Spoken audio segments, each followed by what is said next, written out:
അസ്സലാമു അലൈക്കും. അൽഹംദുലില്ലാഹി റബ്ബിൽ ആലമീൻ. അസ്സലാത്തു വസ്സലാമു അലാ അഷ്റഫിൽ മുർസലീൻ സയ്യിദിന മുഹമ്മദുർ റസൂലുള്ളാഹി സ്വല്ലല്ലാഹു അലൈഹി വസല്ലം വഅലാ ആലിഹി വസഹ്ബിഹി അജ്മഈൻ. അമ്മാ ബഅദ്. മക്കയിലെ മുശ്രിക്കുകൾ മതത്തിൻ്റെ ആചാരങ്ങളായി ആചരിച്ചു വന്നിരുന്ന ശിർക്ക്പരമായ പല കാര്യങ്ങളിലും അവർ പറഞ്ഞത് അതൊക്കെ ഇബ്രാഹിം നബി അലൈഹിസ്സലാമിൻ്റെ മാർഗമാണെന്നാണ്.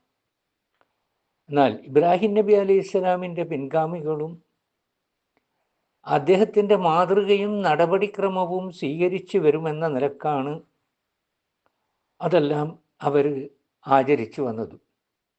വാസ്തവത്തിൽ അദ്ദേഹം സ്വീകരിച്ചു വന്നിരുന്ന മാർഗമാവട്ടെ മുശ്രിക്കുകളുടെ മാർഗത്തിന് ഘടകവിരുദ്ധവുമായിരുന്നു.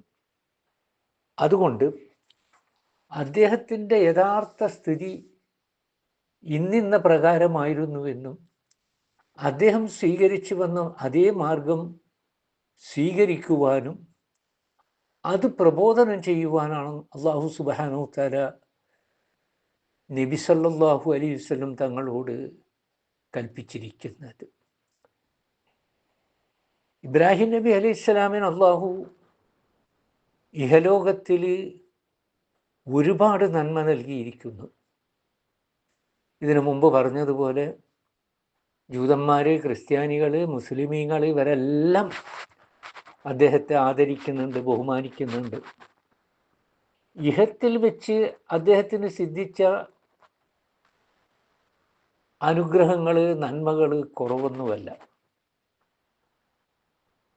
അതേസമയം പരലോകത്തിൽ ഇബ്രാഹിം നബി അലൈഹിസ്സലാം സജ്ജനങ്ങളുടെ കൂട്ടത്തിൽപ്പെട്ട ആളായിരിക്കുകയും ചെയ്യും എന്നാണ് ഈ ആയത്തിലൂടെ അല്ലാഹു സുബ്ഹാനഹു തആല നമ്മോട് പറയുന്നത്. വാഖിറു ദഅവാന അനിൽ ഹംദുലില്ലാഹി റബ്ബിൽ ആലമീൻ. അസ്സലാമു അലൈക്കും.